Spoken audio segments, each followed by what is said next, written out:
이라고 볼 수가 있습니다. 경쟁 기업이 없는데 시장의 니즈는 있어요. 5년 뒤에도 안전한 주식이라고 저는 생각하고요. 이거보다 높은 기업이 딱 하나 더 있어요. 제가 여러 번 말씀드리지만 봉이 김선달도 이 정도 이익은 못 봤을 거예요. 뭐 9월에 조정이 올지 안 올지 모르지만 다들 조정 얘기를 하니까 자금 비축해 둬야죠.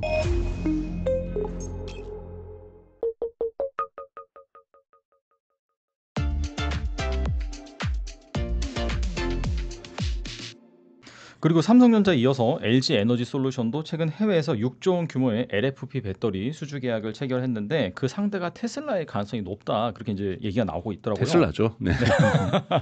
네, 그래서 LG엔솔의 이번 수주 어떤 의미가 있을까요? 그러니까 우선 왜 테슬라가 LFP 배터리를 한국 기업하고 함께 생산하려고 하는지 그리고 독자 생산하려고 하는지를 보셔야 됩니다. 이거는 아무래도 LFP 배터리의 수요는 지금 전세적으로 되게 커지고 있죠. 첫 번째 수요가 커지는 것은 ESS라고 볼 수 있습니다. 원래도 재생에너지 산업의 에너지 전력 생산이 많아지면서 ESS는 반드시 필요했어요. 근데 미국에서 ESS에 대한 수요가 더욱더 폭발적으로 증가하는 이유는 데이터 센터 때문입니다. AI에 대한 수요가 폭발적으로 증가하면서 지금 전력 공급망이 대단히 불안한 상태에 있는 거고 메타의 대표인 저커버그 같은 경우에도 AI 산업에서의 병목 현상은 엔비디아 칩이 아니라 자신들은 돈이 많고 뭐 칩 언제든지 살 수 있으니까요. 칩이 아니라 전력이라고 얘기를 하고 있어요. 여러분 예를 들면은 지금 메타가 짓고 있는 수많은 데이터 센터 중에 하나인 프로메테우스라고 하는 데이터 센터가 있습니다. 이 내년에 오픈하는데 여기에 들어가는 전력이 1기가와트시예요. 자, 1기가와트시는요. 원자력 발전소 1기가 필요한 겁니다. 근데 여기에 이 전력을 본인들이 순수하게 만들면 모르겠는데 주변 도시하고 또 나눴을 수도 있는 거고요. 안정적으로 데이터 센터에 전력이 공급되려면 이것이 원자력에 의해서 생산되더라도 중간에 ESS가 요즘 있어야 돼요. 저장을 해야 되니까. 네, 저장을 해서 전력이 만약에 공급이 원활하지 않을 때 데이터 센터에 전력을 공급을 해줘야 되는 거고요. 또 하나는 물론 원자력까지도 포괄할 가능성이 있지만 이러한 빅테크들이 아리백에 다 가입돼 있다는 거죠. 아리백은 재생에너지 100%를 2030년까지 써야 됩니다. 그러면 현재로서는 천연가스 발전소를 쓰더라도 중장기적으로는 여기를 태양광이나 풍력으로 바뀌어야 되는 거고 뭐 정책적으로 함의해서 원자력을 쓰더라도 원자력은 지금부터 해도 보통 7년에서 10년 걸리기 때문에 2030년까지는 원자력 발전소 짓지도 못하거든요. 그러니까 일단은 여러 가지 문제 때문에 ESS가 엄청나게 필요하다는 거죠. ESS가 엄청 필요하다는 거고 또 하나는 테슬라가 중저가 차량을 지금 한 10월 달에 판매를 시작할 거로 예고되고 있지 않습니까? 여기에도 중저가 차량 가려면 3원계보다는 LFP 배터리가 필요하거든요. ESS는 맞아. ESS는 여러분 반드시 LFP 배터리가 들어갑니다. 네. 3원계가 들어가지 않죠. 가격 때문이 아니라 수많은 충전과 방전 이러한 부분들을 하기 위해서는 LFP가 적절하기 때문에 그래서 테슬라가 성장하고 있는 ESS 산업에서 LFP 배터리를 필요로 한다는 거고 두 번째는 2025년 올해 10월부터 판매가 될 모델 Y의 중저가 차량이라고 지금 얘기를 하고 있는 건데요. 보급형 차량에도 LFP 배터리가 필요합니다. 그래야 왜냐하면 전기차의 전체 코스트 중에서 한 50%를 배터리가 차지하고 있기 때문에 배터리 가격을 낮춰야 사실은 자동차 가격을 크게 낮출 수 있는 가장 크게 낮출 수 있는 거죠. 뭐 글래스를 위에 있는 글래스를 갖다가 일반 전통적인 철로 바꾼다고 해도 거기서 아낄 수 있는 가격보다 더 중요한 건 배터리에서 아껴야 되는 건데요. 이 LFP 배터리가 테슬라가 엄청나게 필요하게 됐다라는 거죠. 그런데 문제는 이 LFP 배터리는 지금까지는 중국에서 특히 CATL이 가장 넘버1 생산자로 있었고 2위가 BYD가 LFP 배터리를 생산하죠. 그런데 이 LFP 배터리를 미국에 수입하려면 이제는 관세를 내야 된다는 겁니다. 관세를 내게 되면 여러분 한번 생각해 보십시오. 20%의 관세를 낸다고 우리 그냥 가정을 하고 또 뭐 25%를 협상을 해서 15%로 줄였다고 해도 그러면 15%만큼 자동차의 영업이익률이 빠지는 거고 그리고 지금 ESS에서 지난 분기 실적 보면은 테슬라가 38%의 영업이익률을 가지고 있어요. 그럼 이 15%를 반납해야 되는 거잖아요. 그러면 뭐 10%를 반납하든 맥스 20%를 반납하든 대단히 영업이익률이 축소될 수밖에 없는 거거든요. 이걸 방지하기 위해서 테슬라가 여러분 CATL과 협력하여 나름 CATL에 있는 공장 설비를 뜯어와서 지금 미국에다가 너바다에다가 지금 LFP 배터리 공장을 짓고 있습니다. 이것은 이제 8월이나 9월부터 가동될 거로 예상되고 있는데 여기서 생산되는 것은 테슬라 자동차에 들어가요. 근데 ESS에 들어갈 LFP 배터리까지는 생산할 용량이 되질 않고 있습니다. 이런 부분을 LG에게 위탁함으로써 LG에게서 지금 되게 물량이 지금 큰 물량이 들어간 이유는 앞으로도 이제 계속해서 LFP 배터리 미국 시장에서는 최소한 트럼프 행정부 기간 동안은 LG 엔솔에 의지할 수밖에 없게 된다는 거고, LG 엔솔에게도 너무나도 좋은 것은 지금 사실은 CATL과 BYD가 가지고 있는 게 지금 뭐냐면 오버 캐파시티, 즉 과잉 생산해 버린다라는 거죠. 과잉 생산이 가지고 있는 것의 거꾸로의 함의는 뭐냐면 평균 생산 단가가 낮아진다는 거죠. 평균 생산 단가가 낮아지기 때문에 이것만큼 가격을 낮출 수가 있습니다. 그러다 보니 과잉 공급을 통해서 가격을 낮출 수는 있지만 옆에 경쟁 업체들, 지금 뭐 유럽 기업에 있는 스웨덴에 있는 기업들 문 닫는 이유가 도저히 중국 업체들하고 가격 경쟁력이 안 되는 거고, EU 집행위가 중국 가서 맨날 하는 것이 태양광하고 배터리 좀 제발 좀 과잉 생산 좀 하지 말아라. 이거 부당 경쟁이다. 시장 질서를 왜곡하는 거다라고 얘기를 하고 있는 거잖아요. 이런 상황에서 LG 엔솔 같은 경우에도 LFP 배터리를 포트폴리오에서 늘려가고 있는데 고객사가 적으면 이거를 어떻게 해볼 수가 없는 거잖아요. 그러니까 즉 평균 단가를 CATL 수준과 BYD 수준으로 LG가 맞추길 지금 못하고 있었어요. 그런데 테슬라가 이 부분에서 시장을 열어주면 LG는 테슬라에게 LFP 배터리를 팔아서도 돈을 벌지만 이것이 규모의 경제 효과를 만들어주면서 전체 LG 엔솔이 만드는 LFP 배터리의 평균 생산 비용을 낮출 수가 있다는 겁니다. 그러면 테슬라 외의 시장에서도 LFP 배터리로 시장을 공략할 수 있는 기회가 마련될 수 있다는 부분에서 LG 엔솔에게는 대단히 중요한 포트폴리오 확장에 있어서 대단히 중요한 의미를 가지고 있다고 볼 수가 있습니다. 아무튼 간에 뭐 반도체부터 뭐 배터리, 최근에 이제 관세 협상하면서 조선까지 계속해서 이 한국 기업들이 이 미국 내 핵심 축으로 자리 잡고 있는 것 같은데, 이런 흐름은 좀 어떻게 보시는지 궁금하네요. 이것이 사실은 미중 갈등에서 우리에게 오는 기회죠. 그런데 또 저는 개인적으로 실리를 추구해야 된다고 저는 생각하고 있습니다. 외교도 실리 외교를 해야 되고 경제도 실리 외교를 해야 되고, 저는 필요하다면 박쥐가 되어야 된다고 생각을 합니다. 저희가 또 중국 시장도 포기할 수 없잖아요. 중국도 우리가 많은 수출을 하고 있고 많은 돈을 벌고 있고 중국에서 중간재도 많이 들여와서 저희도 또 산업 수출하는 이러한 역할을 하고 있기 때문에 미국에게는 분명하게 저는 기회가 열리고 있었던 거고, 첫 번째 이 기회를 열었던 건 현대자동차하고 기아자동차죠. 사실은 중국의 전기차들이 미국으로 수입이 안 되면서 관세가 100%가 넘었잖아요. 바이든 행정부 때도 이미. 그러다 보니까 현대나 기아차에게는 1,000원이 따랐던 거죠. 그러면서 미국 시장에서 전기차가 규모 있게 팔리면서 유럽과 미국에서 정말 한국에선 팔리지도 않는 전기차를 정말로 많이 팔면서 현대기아차가 정말 발전의 모멘텀들을 마련할 수 있었던 것들, 이것도 미중 갈등에서 우리에게 벌려졌던 작지 않은 큰 값진 틈새였다고 저는 생각이 들어요. 이 틈새가 이제 조선업에도 열리는 거고, 이 틈새가 지금 배터리에도 열리는 거고, 이 틈새가 사실은 이거는 바이든 행정부터 있었던 거죠. 미중 갈등은. 그러면서 사실은 칩 액트에 의해서, 반도체법에 의해서 사실은 삼성이나 SK 하이닉스가 미국에 공장 짓는 것도 보조금을 바이든 정부부터 받았던 거고, 트럼프 정부에서도 이 보조금은 줄이지 않았잖아요. 전기차 보조금은 줄였어도 반도체 생산 기지를, 이것도 하나의 제조업이기 때문에 미국으로 옮기겠다는 취지에서 바이든 행정부에서 정말 몇 안 되는 트럼프 정부에서도 지속되는 정책이 칩 액트.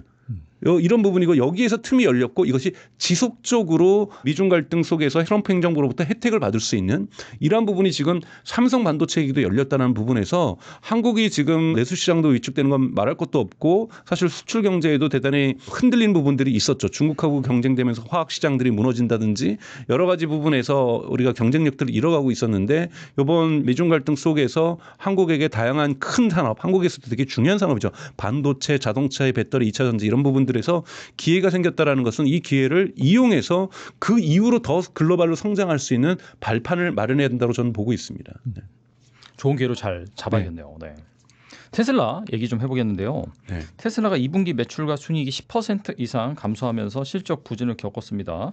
그리고 최근에 7월에 발표된 또 판매량 보니까 중국에서 또 판매량 감소했다라는 얘기 나오고 있고, 아무튼간에 이런 상황에서 머스크는 저가형 EV 출시로 뭐 반등의 신호탄을 쏘겠다라고 밝힌 상황인데, 현 시점에서 이 테슬라 어떻게 보시나요?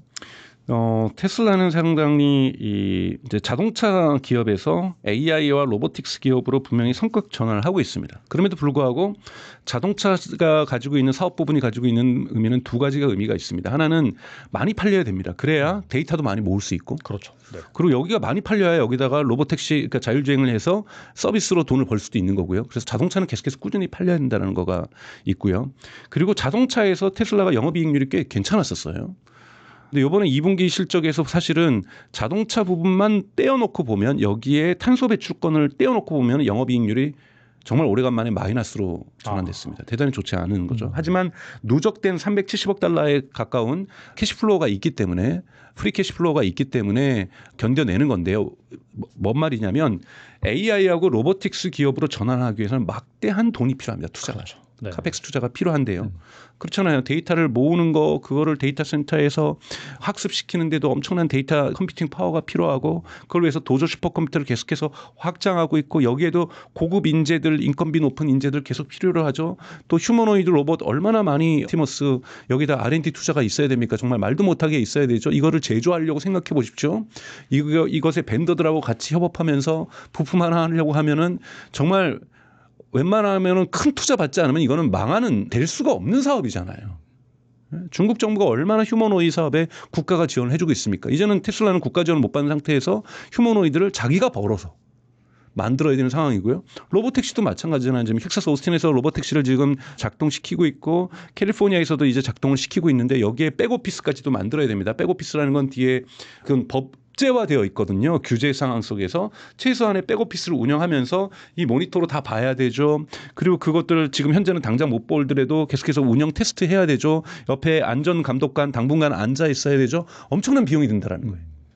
이 비용들을 감당하기 위해서는 어딘가에서 돈을 벌어줘야 되잖아요. 근데 지금까지 누적된 벌어놓은 돈이 있어서 이것들을 메꾸고 있는데 사실은 자동차 기업에서 이런 KPX 투자가 이렇게 높은 기업은 없습니다. 전 세계에. 그렇죠. 그러니까 이런 부분을 방대하게 하고 있는 건 훌륭하긴 했는데 자동차 부분에서의 매출이 안 좋으면 이 부분이 흔들릴 수 있는 거죠. 그럼 결국은 테슬라가 은행에서 대출을 받아야 되는 이런 상황이 올 수도 있는 거고 이것을 못하다면 부도가 날 수도 있는 거죠. 그나마 다행인 것은 이 자동차 부분에서의 매출의 하락을 에너지 부분에서 메꿔주고 있는 거죠. 그래서 에너지 부분 테슬라에게서는 엄청나게 중요합니다. 엄청난 캐시카우거든요. 여러분 영업이익률이 에너지 부분만 떨어뜨려 놓고 보면 38%예요. 어마어마하게 떼돈을 벌어다 주는 겁니다. 물론 엔비디아의 H100이나 블랙일만큼 벌어다 주진 못하지만 영업이익률이 그건 60%니까요. 네. 말도 안 되는 거죠. 하드웨어가. 그래서 테슬라도 이거 결코 이게 낮은 게 아니거든요. 소프트웨어가 아닌 ESS라는 하드웨어에서 30%대 전후해서 영업이익률을 분기마다 조금 다르긴 하지만 걷어낸다. 그리고 여기에 이제 상하이의 이 메가팩 공장마저도 완전히 양산 체계로 돌아갔다라는 것. 이 부분은 테슬라가 이행하는 과정에서 탄소 배출권이 수익이 이제 많이 줄었죠. 50% 이번에 벌써 줄었죠. 이것이 완전히 사라지지는 않겠죠. 아직까지 유럽이 남아 있으니까요. 근데 거의 다 사라진다고 해도 에너지 부분에서 이 이행을 맡아줄 가능성이 있고요. 두 번째는 저는 3분기부터 나빠지지 않을 거라고 봐요. 3분기에서 테슬라 모델 Y나 특히 미국 시장에서 뭐 중국 시장에서는 경쟁이 지금 치열해지고 있는 부분이 없잖아 있기 때문에 조금 줄어드는 것 그건 큰 문제라고 저는 생각하지는 않습니다. 왜냐하면 이제 중국 시장을 대응하기 위해서 모델 3개가 지금 출시하잖아요. 하나는 보급형 저가형 모델도 중국 시장에서 판매됩니다. 이것도 나가죠. 그다음에 모델 Y의 L 버전 즉 3열까지 되는 대형 SUV라고 할 수 있는 것도 판매가 되고요. 모델 3의 퍼포먼스가 또 판매가 되죠. 그래서 3원계 배터리가 들어간 3원계 배터리가 들어서 주행 거리가 500km가 넘어서는 왜냐하면 이런 것들이 이제 중국의 샤오미라든지 이런 차들이 이런 퍼포먼스를 가지고 있어요. 이러면서 중국에서도 선택의 폭을 다양하게 만들어내고 있다라는 부분들 이런 부분에서 충분하게 저는 이런 모델들이 출격을 한다라면 뭐 2배로 성장하고 이러진 않더라도 현재 중국에서의 높은 판매율 같은 경우들은 유지하거나 조금 더 증가할 가능성이 있다라는 거고요. 그리고 이제 미국 같은 경우에는 보조금이 이제 9월 말일 날 끝나죠. 그렇기 때문에 사실은 사람들이 선행 구매를 하려고 할 거예요. 10월, 11월, 12월에 살려는 사람들은 7,500달러 못 받기 때문에 선행 구매를 하려고 하기 때문에 조금 더 매출이 좀 늘어날 거라고 보고 있는 거고요. 유럽 같은 경우에는 3분기는 좀 어려울 거예요. 왜냐하면 유럽에서는 두 가지 요인이 있습니다. 하나는 일론 머스크에 대한 정치적인 혐오감이 분명하게 증가한 건 사실이고요. 네네. 두 번째는 여러분, 그러니까 유럽 폭스바겐이라든지 이런 데들이 지금 치고 올라오고 있는데 특히 폭스바겐 자체 브랜드도 치고 올라오지만 폭스바겐이 동유럽을 공략하기 위한 브랜드죠. 스코다죠. 스코다라는 브랜드에서도 전기차를 만들고 있는데 주로 원래는 동유럽 거를 산 거죠. 체코 브랜드를. 그래서 이런 여기에서도 전기차가 잘 되고 있고요.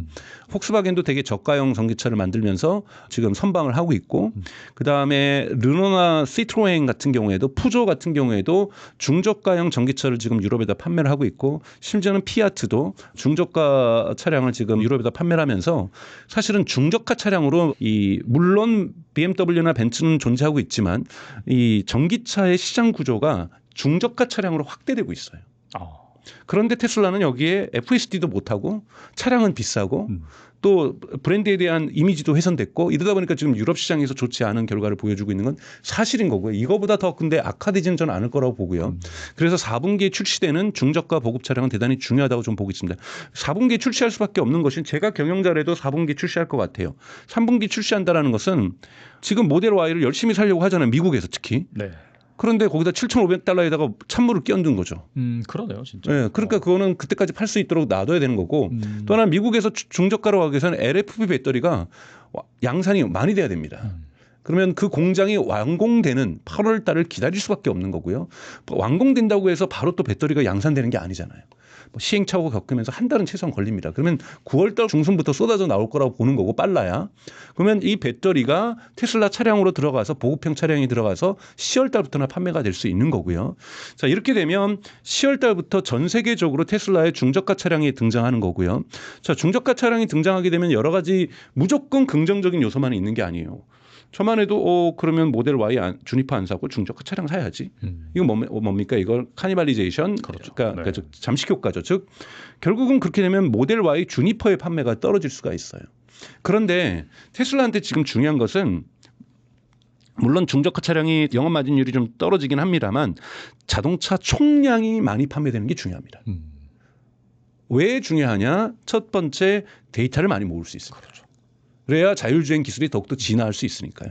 그러니까 이 모든 차량에서는 데이터가 수집되고 있으니까요. 이것이 웨이모 대비 테슬라가 가지고 있는 가장 전 세계에서의 테슬라의 자율주행의 가장 강점은 데이터가 어마어마하게 많다라는 거고 데이터가 꾸준히 늘어난다라는 거죠. 많은 양으로. 그렇기 때문에 자동차 판매가 대단히 중요하다는 부분에서 총량 판매가 줄어들지 않고 증가한다라면 심지어는 모델 Y의 주니퍼의 잠식 효과가 발생한더라도 이것이 판매가 마이너스가 되더라도 전체 합친 모델 Y 그룹의 이 계열의 판매량이 늘어난다는 건 테슬라에게 좋은 현상이 될 수 있고 이 중저가 차량이 나온다는 건 유럽과 중국에서 특히 판매량이 늘어날 수 있다라는 가능성들을 분명하게 보여준다고 볼 수가 있고 미국 같은 경우에도 $7,500의 보조금이 사라졌을 때 그래도 전기차를 타고자 하는 수요가 분명하게 존재하고 있기 때문에 이 사람들이 선택하는 선택지가 늘어난다는 점에서 $7,500만큼은 저렴해질 거라고 좀 보고 있어요. 미국에서는 최소한. 그래서 물론 이제 모델 Y 주니퍼를 살 수 있는 걸로 돈으로 중저가를 사야 되는 아쉬움은 있겠지만 보조금이 사라져서 그나마 미국 시장에서 어느 정도의 매출 하락을 여기는 방어 정도는 해줄 거예요. 방어 정도는 해줄 거고 중국이나 유럽에서는 매출 성장이 가능해질 수도 있다고 저는 봅니다. 총 매출 성장이 자동차 부분에서 이런 부분에서 계속해서 하락하고 있는 1분기, 2분기 하락하고 있는 자동차 판매량에 브레이크가 걸릴 수 있다는 점. 3분기에서는 더 이상 크게 올라가지 않더라도 더 이상 하락하지 않을 가능성이 존재하고 있는 거고 이것이 4분기부터는 다시 상승할 수 있다는 점 부분에서 저는 테슬라의 주가라든지 뭐 이런 여러 가지 측면에서도 올해 4분기가 대단히 중요한 분기라고 저는 보고 있습니다. 또 하나 중요한 게 이 로보택시. 네. 뭐 서비스를 시작한 한 달이 넘었는데 아직 캘리포니아 주에서는 뭐 정식 허가 받지 못한 상황이라고 하더라고요. 이 로보택시 현황 어떤지 이게 정말 테슬라의 반전의 카드가 될 수 있을지 궁금하네요. 무조건 저는 죄송한 얘기인데 이런 얘기해서 바이어스가 있습니다. 반전의 카드라고 생각합니다. 우선은 캘리포니아에서 지금 주행을 시작했습니다. 네네. 근데 이제 아직까지 공식 허가가 아닙니다. 왜냐하면 캘리포니아의 주법에는 그러니까 즉 일론 머스크가 기다렸던 거는 트럼프 행정부랑 이렇게 싸바싸바 잘해서 하고 싶었던 거는 이 주별로 차별화된 규제를 그냥 연방 단위에서 단일화해서 연방 어디서든지 시험 한번 봐가지고 합격하면 어디서든지 로보택시를 하길 바랬던 거죠. 그게 베스트네요. 네, 근데 그건 안 됐던 거고 그러다 보니까 이제는 각계격파에 나선 겁니다. 각계격파에 나섰는데 캘리포니아 주법은 웨이모가 그걸 통과한 거예요. 통과하기 직전에 자율주행이 되는 차량으로 거기에 감독 운전자가 앉아서, 그러니까 감독 운전자가 앉아서 운전하지 않더라도 그 운전석에 앉아서 5만 마일을 달리는 것을 입증해야 돼요. 그 한국으로 하면 8만 킬로 정도 됩니다. 오. 그러면 뭐 차량을 여러 대 돌리면 되는 거니까요. 그렇긴 하겠네요. 그래서 네. 저는 빠른 시간 내에 될 거라고 보는데 여기에는 운전자가 앉아 있어야 돼요. 이것이 통과가 되면은 주행 허가가 나옵니다. 그러면 이 부분까지 기다려야 되는 거고, 텍사스 같은 경우에는 그 운전석에는 앉지 않더라도 옆좌석에 앉아 있어야 돼요. 운전 감독관이 앉아 있어야 됩니다. 차량 안에 네. 어디에 있던. 그런 부분에서 그래서 운전석에 앉지 않은 거고, 일반 대중들에게 풀기보다는 인플루언서들 중심으로 해서 초대 형식으로 지금 풀었던 거죠. 그래서 서비스를 진행을 하면서, 그렇다면 이제 가장 중요한 지점은 뭐냐면 여러분, 이 규제를 통과하는 지점이 언제냐는 거잖아요.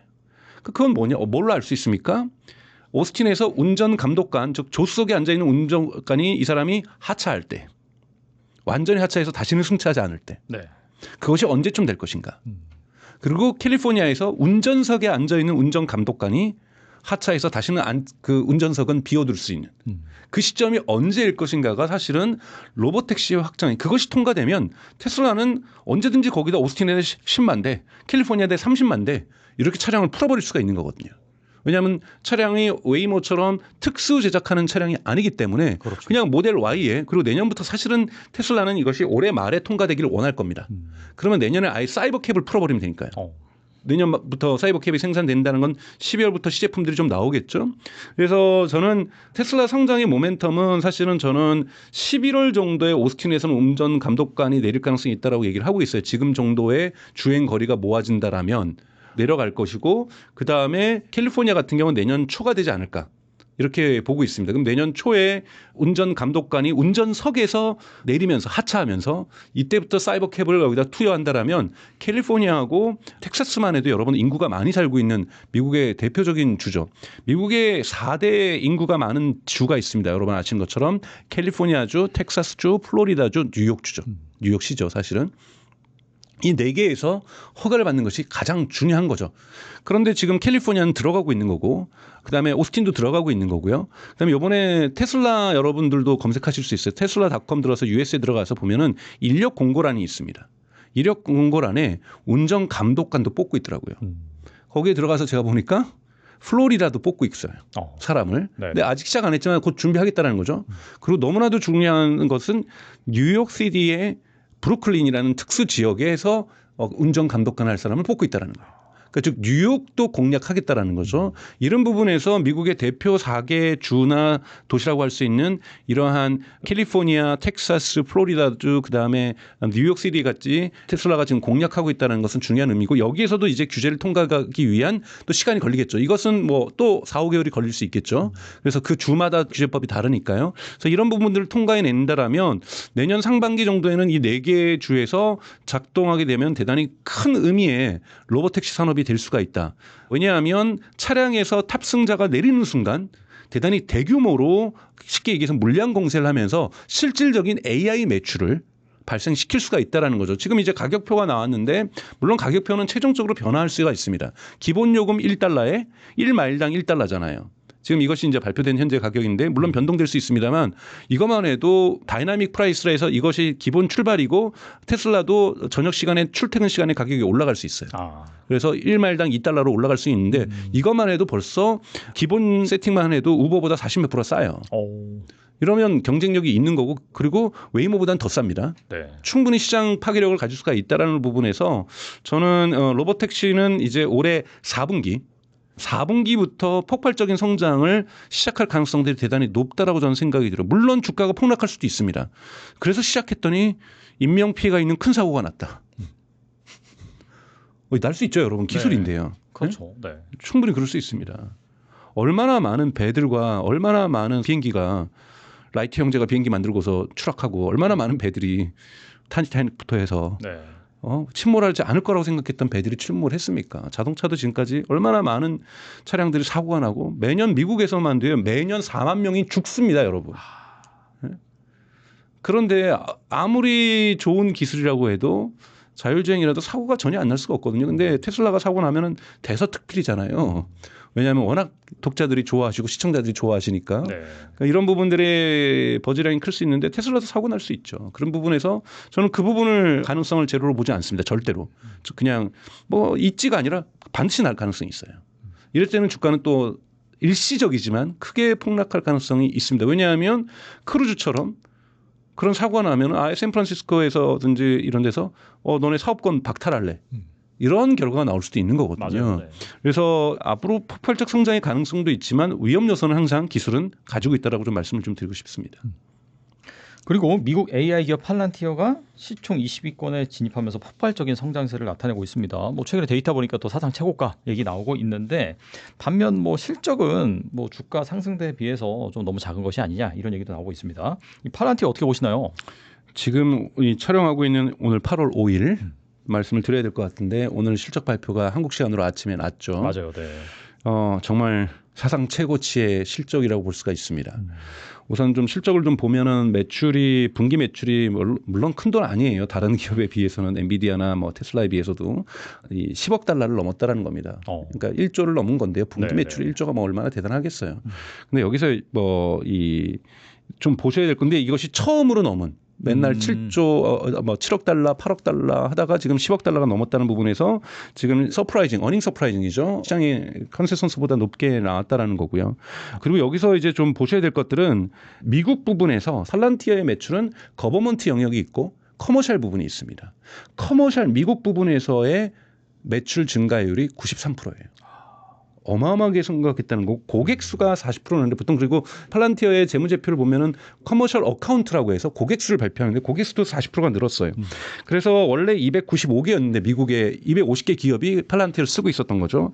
이번에 500개 기업으로 늘어났어요. 그러니까 어마어마하게 늘어났다고 볼 수가 있는 거고요. 그래서 이 전체 고객 수도 5년 만에 지금 원래 50개 정도였거든요. 8년 전만 해도요. 지금 500개예요.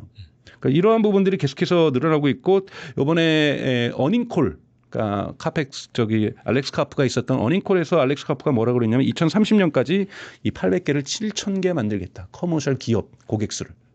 예를 들면 여기에는 HD 현대는 이미 끼어 있는 거죠. 그러니까 이러한 고객 수를 7,000개로 늘리고 2035년에는 또 5년 만에는 7만 개로 늘리겠다.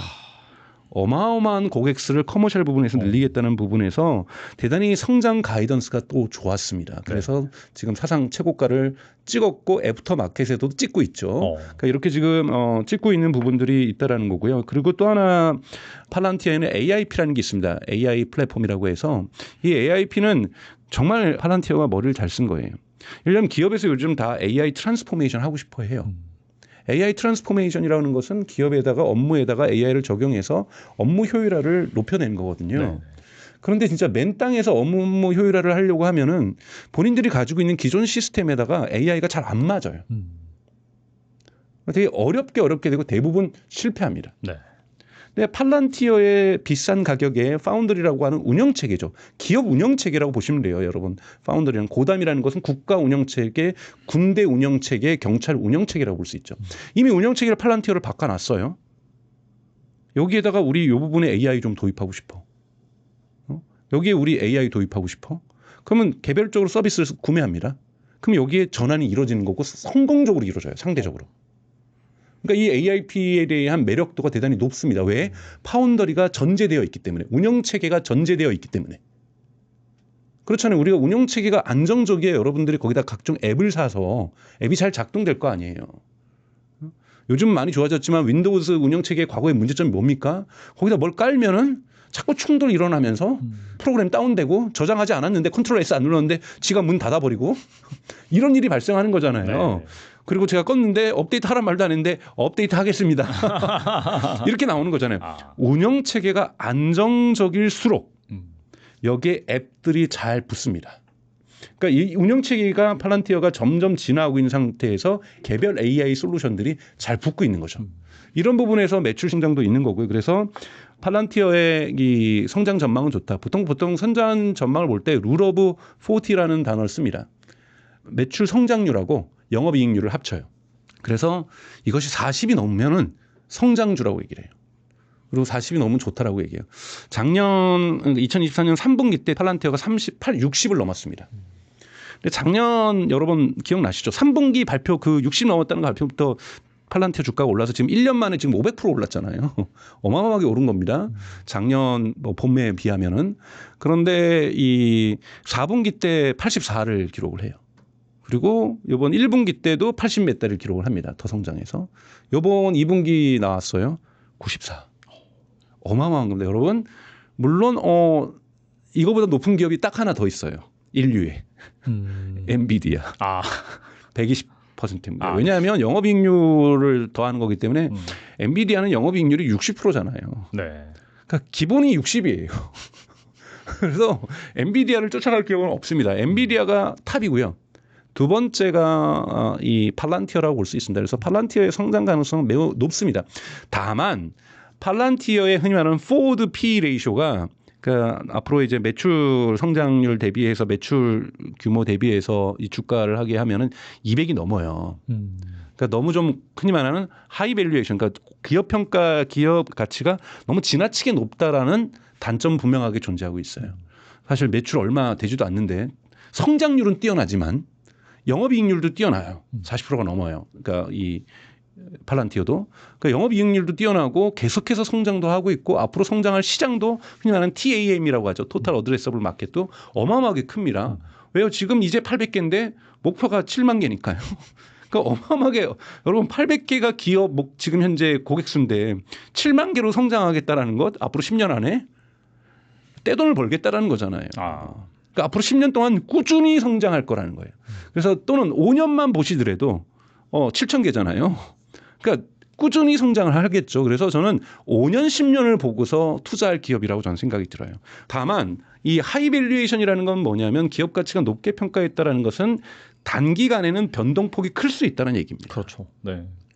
그러니까 여러분 분명히 변동폭이 없이 그냥 우상향만 무조건 우상향만 하는 기업은 아닐 겁니다. 주가가 분명히 변동폭이 있을 거는. 근데 그것은 투자자들에게 좋은 신호죠. 이것을 전체로 7만 개로 가는 건 약속이긴 하기 때문에 7만 개가 안 될 수 있습니다만 저는 가능성이 있다고 봐요. 팔란티어하고 지금 보세요. 지금 제가 오늘 아침에도 독일 특집 방송을 보고 왔어요. 독일에서 지금 데몬스트레이션이 있어요. 프랑크푸르트가 있는 헤센주라든지 바이에른주, 뮌헨이 있는 뭐 베를린은 말할 것도 없고 뭐 노트라인-페스팔렌, 뭐 루르 공업 지역에 있는 그리고 이제는 또 스투트가트가 있는 뭐 바덴뷰텐베르크 이런 주에서도 다 팔란티어 경찰에서 도입을 하려고 해요.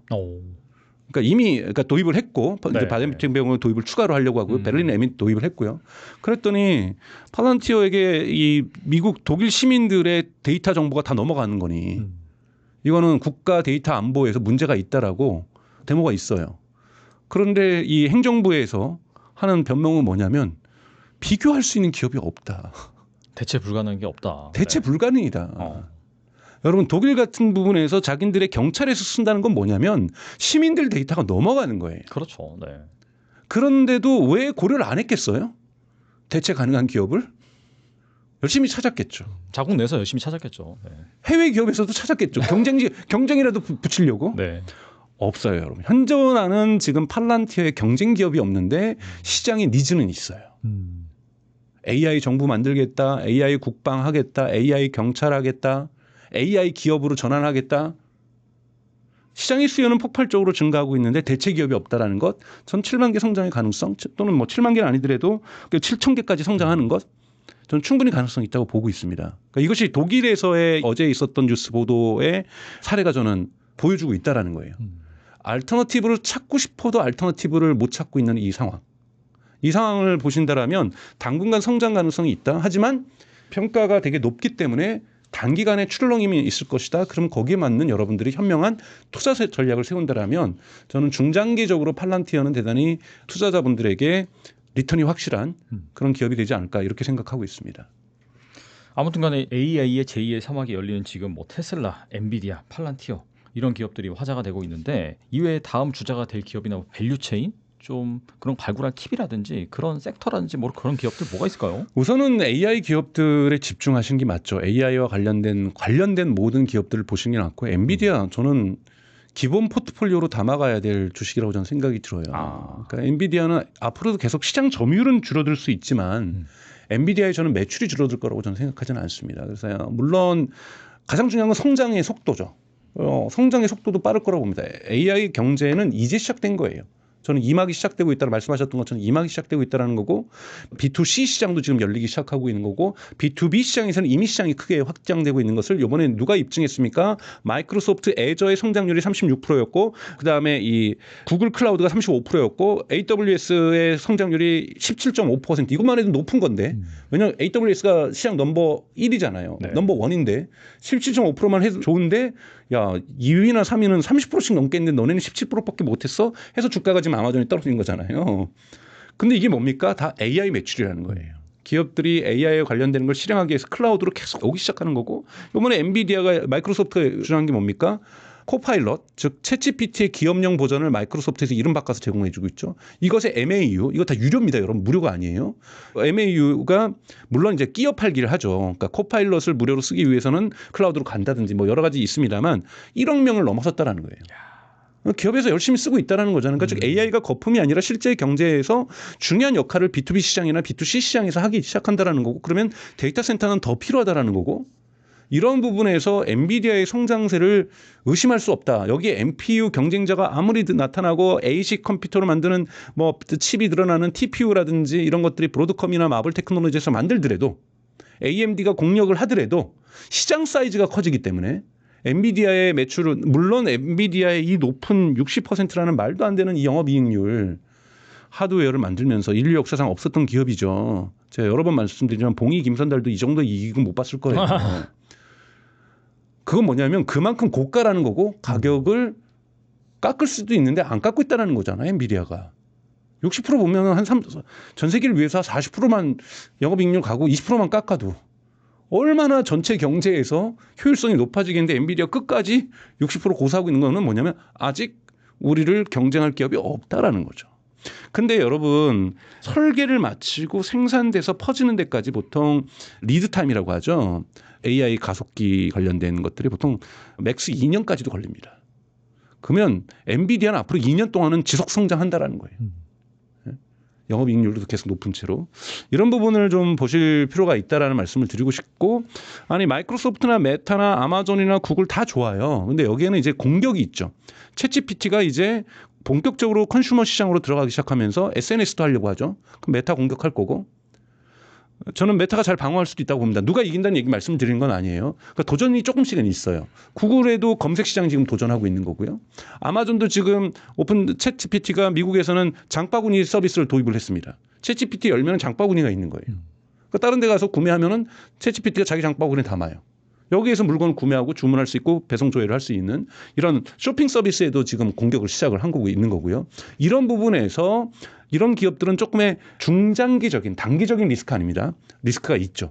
이거를 챗GPT랑 전쟁에서 그들이 이긴다라면 정말 저는 이러한 기업들도 성장할 거라고 보고 있는 거고 이들이 실패한다라면 위협을 당할 거라고 좀 보고 있는 거고요. 그리고 좀 인프라스트럭처로 온다면 AI 전력도 좋을 거라고 보고 있고 엔비디아를 둘러싼 밸류체인이 있습니다. 그러니까 엔비디아가 혼자서 독불장군으로 칩을 다 만드는 게 아니잖아요. TSMC 없으면 엔비디아 못 만들잖아요. 그래서 TSMC도 여러분 룰 오브 40가 좋습니다. 룰 오브 40가 80이 넘죠. 이번에 물론 그것을 팔란티어가 추월한 거지만 네. 그래서 TSMC도 대단히 좋은 기업이고요. 당연하게. TSMC가 공장을 돌리기 위해서는 다양한 반도체 장비가 필요합니다. 그중에 하나가 ASML이죠. 근데 ASML의 문제점이 뭐냐면 우선 중국 시장을 잃어버렸다는 거하고 두 번째는 ASML은 워낙 고가고 영업이익률이 높긴 합니다만 에브리데이 홀리데이 그 ASML의 노광 장비가 필요한 건 아니거든요. 공장을 증설할 때 나노 과정을 증설할 때, 그러니까 3나노에서 2나노 갈 때, 뭐 7나노에서 5나노 갈 때, 이때 필요한 거잖아요. 이러한 부분에서 이 흔히 말하는 사이클이 빠르지 않다라는 거죠. 이런 부분이 이제 ASML의 조금의 단점이라고 저는 보고 있고 또 한국 사람들이 투자하기에는 네덜란드 주식 투자하기가 조금 쉽지 않다라는 거가 좀 있고요. 그런데 예를 들면은 케이던스 디자인 시스템스라고 하는 소프트웨어가 있어요. 이거는 엔비디아도 쓰고 브로드컴도 쓰고 있고 마블 테크놀로지도 쓰고 있고 그다음에 테슬라도 쓰고 있습니다. 이 설계 도면을 가지고 설계도를 그리는 거거든요. 칩 설계를. 이건 반드시 써야 돼요. 그러니까 이런 기업들 당연하게 같이 올라가죠. 어느 정도로 근데 이거를 설계 플랫폼이라 그래요. 왜 설계 플랫폼이라고 얘기를 하냐면 엔비디아에 있는 연구원이 이 기능으로 칩 설계를 막 해요. 그러면 바로 이 케이던스 디자인 시스템스에 있는 이 케이던스라고 그냥 단순하게 얘기를 하면은 이것이 TSMC까지 연결되어 있습니다. TSMC에서 바로 답 줘요. 그거는 제작 못함. 그거는 제작 가능. 이런 식으로 이 제작 설비하고도 연결되어 있는 소프트웨어예요. 대단히 강점이 있는 거죠. 쓸 수 있는 거고 또 제가 이제 얘기하고 있는 기업들 중에는 어플라이 마테리얼스라는 기업이 있습니다. 미국 나스닥에 상장된 이 기업 같은 경우에는 흔히 말하는 HBM과 엔비디아의 GPU와 쿠퍼칩을 이걸 패키징하는. 여러분 이 패키징이 대단히 어렵습니다. 이 패키징 기술 지금 대부분 대만에 있는 TSMC에 있는 거잖아요. 그래서 여기에도 장비가 필요한 거죠. 이 패키징하는 장비를 만드는 기업이 어플라이드 마테리얼스라는 거죠. 그러면 당연하게 TSMC가 성장하고 엔비디아가 성장하고 TSMC가 성장하는 건 엔비디아뿐만 아니라 AMD도 TSMC에 맡기니까요. 이런 거 할 때마다 패키징 기술은 다 필요할 거 아니에요. 이 장비를 대고 있는 세계 2위 물리적 반도체 장비 업체가 어플라이드 마테리얼스입니다. 1위가 ASML이고. 그럼 당연하게 같이 올라가겠죠. 특허 라이센스도 많이 가지고 있고. 그다음에 이제 테라다인이라는 기업도 있습니다. 미국 나스닥에 상장된 테라다인 같은 경우에는 테스트라는 거예요. 반도체가 잘 만들어졌는지 또는 납품 받기 전에 이 부품이 제대로 들어가서 작동하겠는지. 삼성 너희는 땡 할 때 테스트하는 기계가 테라다인이에요. 삼성은 테라다인의 테스트를 통과해야 엔비디아에 들어가는 거죠. 그런 테스트 장비도 계속해서 쓰겠죠. 왜냐하면 품질 검증을 한 번 하는 게 아니라 계속 하거든요. 그러니까 이런 부분들이 이런 밸류체인들 그다음에 말씀드렸던 팔란티어 뭐 테슬라 이런 기업들 다 AI 관련 기업들은 저는 중장기적으로는 계속해서 성장할 수밖에 없는 기업이다. 물론 미국의 전체 매크로적인 영향에 의해서 조정이 올 수도 있고 다 내려가겠죠. 그러면 뭐 4월 달에 리버레이션 대비해가지고 트럼프가 종이 쪽지 나와가지고 상호관세 얼마 했더니 다 내려갔잖아요. 맞아요. 그거는 이길 수가 없는 겁니다. 그러한 조정들은 이길 수가 저는 없다라고 저는 생각이 들고 세계 정세에 따라서 이거는 변동될 수밖에 없는 거고 그래서 여러분들이 매크로도 같이 공부하고 계시는 거잖아요. 그래서 이러한 매크로적인 영향을 뺀다라고 한다면 AI 기업은 저는 버블이 터지거나 이런 것이 아니라 거품을 뚫고 지금 현재 착실하게 내실을 다지고 있는 단계고 급팽창하고 있는 단계고 전 세계적으로 거스를 수 없는 이러한 역사적 흐름을 타고 있다라고 보고 있습니다. 그렇기 때문에 2막이 시작됐다고 얘기되는 거고 앞으로도 3막, 4막, 5막이 남아 있다라고 생각하고 있기 때문에 이런 AI 관련주들을 열심히 좀 찾아보시면서 어차피 여러분들이 개인 투자를 하실 때 뭐 20개 주식 갖고 있다 저는 이런 건 정말 추천하지 않거든요. 10개 주를 넘기면 그거 어떻게 재무제표 다 봐요. 저도 힘든데. 저는 적은 것이 좋은 거라고 저는 생각합니다. 이런 부분에서 저는 AI 관련주에 집중하시는 것이 대단히 유의미한 투자 전략이 아닐까 하나의 물론 다른 방법도 있습니다. 바이오 주식 투자하시는 분들도 있을 거고 그게 전문성이 있으시면 당연하게 공부가 착실하게 되신 분들은 바이오주 투자하실 수도 있는 거고 양자 컴퓨터에 관심이 있으시면 양자 컴퓨터 쪽으로 포트폴리오를 확대하실 수 있는 건데 저는 다 모든 것이 잘 될 수 있는 것이 아니기 때문에 투자도 집중과 선택이 필요하다고 저는 생각이 들고 저는 AI가 대단히 중요한 투자처라고 저는 생각하고 있습니다. 그렇다면은 뭐 방금 말씀하신 그런 AI 주식들을 중심으로 해서 뭐 네. 포트폴리오 꾸린다라고 한다면은 뭐 1억으로 만약에 포트폴리오 꾸린다라고 한다면은 중장기 투자 관점에서 말씀하셨으니까 나중에 은퇴할 만한 자금도 모일 수 있겠네요, 진짜. 그렇죠. 자식들에게 물려줄 것도 저는 이제 금융자산으로 가능한 것도 필요하다고 저는 생각이 듭니다. 뭐 예를 들면 5년까지 견딘다 그러면 저는 당연하게 팔란티어나 테슬라는 5년 뒤에도 안전한 주식이라고 저는 생각하고요. 최소한 2, 3년이 안전한 주식은 엔비디아라고 저는 생각이 들고요. 그러니까 뭐 이런 식으로 여러분들이 자금의 성격도 보시고 내가 언제까지 같이 갈 수 있다. 그러면 저는 한꺼번에 주식 사는 걸 권하지 않아요. 저도 주식을 배운 지 얼마 안 됐지만 매달 정액을 사는 거죠. 네네. 조정을 받으면 2배를 사는 거고. 그리고 모두가 익스트림 기어에 있어가지고 막 뭐 하면은 추가 매수할 때는 아예 매달 사는 금액을 반으로 낮추는 거고. 이런 식으로 더블 다운 뭐 흔히 말하는 달러 코스트 에버리지라고 해서 DCA라는 이 방법이 있잖아요. 네네. 저 같은 경우도 그렇게 투자를 하거든요. 매달 일정 금액을 투자를 하거든요. 그래서 일정 금액을 투자하면서 물론 손해 볼 수도 있고 아쉬울 수도 있죠. 그렇죠. 근데 저점을 맞추고 뭐 최고점을 맞추는 건 그거는 저는 저기 좌판 깔아야 될 영역이라고 생각이 들어요. 물론 차트를 잘 보시는 분들은 맞추실 수도 있겠죠. 네. 근데 거기에 드는 에너지보다 저는 나는 이거를 장기 투자라고 보고 매달 일정 금액을 한다. 하지만 조정이 들어오면 현금을 준비해 놨다가 그래서 저는 포트폴리오에 현금을 갖고 있는 것도 중요한 주식 투자의 포트폴리오라고 저는 봅니다.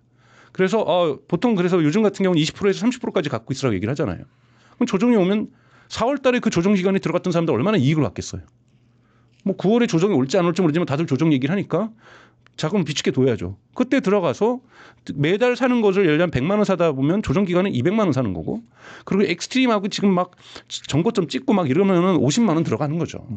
좀 이런 식으로 본인의 기준들을 좀 정해놓고 DCA 전략으로 저는 투자하는 것이 좀 옳지 않을까. 저는 이렇게 개인적으로 여러분 방법다는 말에 옳은 방법은 또 있을 거라고 저는 생각이 들어요. 이것도 하나의 방법으로 말씀을 드리는 겁니다. 네. 네, 오늘 나오셔서 정말 좋은 말씀 많이 해주셨는데 끝으로 이 영상을 보고 계시는 분들을 위해서 한 말씀만 부탁드립니다. 뭐 또 뭐 제가 뭘 공부했길래 이렇게 주저리 떠드냐 이렇게 많은 댓글도 있을 텐데 저에 대해서는 구글이나 이런 데 검색해 보시면 제가 무엇을 공부했고 무엇을 하고 있는지가 잘 드러날 거라고 보고 있습니다. 여러분들 저 또한 사실은 주식 투자한 지 이제 3년 차밖에 되지 않습니다. 근데 그 전에 이제 기업 연구라든지 기술 연구는 좀 그 전부터 오래전부터 사실 박사과정 때부터 해 왔었는데요. 투자를 잘하기 위해서도 꾸준하게 공부를 해야 되지만 감정적으로 어려운 시기를 극복하기 위해서도 저는 공부만이 유일한 답이라고 저는 생각이 듭니다. 그래서 여러분들이 같이 저희랑 같이 계속 꾸준히 공부해 나가셨으면 좋겠다는 말씀을 좀 드리고 싶습니다. 네, 마지막 해주신 말씀이 참 인상적입니다. 사실 투자해 보시면 심리가 상당히 중요한 걸 다들 깨달으실 건데 이 심리를 잡아줄 수 있는 부분이 정확한 공부, 그죠? 네. 그 기업이나 그 산업에 대한 이해 그런 부분이기 때문에 그 누구보다도 또 해당 AI 산업이나 자동차 산업에 대해서 뎁스 있게 말씀해 주시기 때문에 꼭 한번 들어보시고 여러분의 흔들리는 투자 마음을 이번 기회에 다 잡으셨으면 좋겠습니다. 네, 지금까지 강정수 박사님 나와주셔서 감사합니다. 고맙습니다.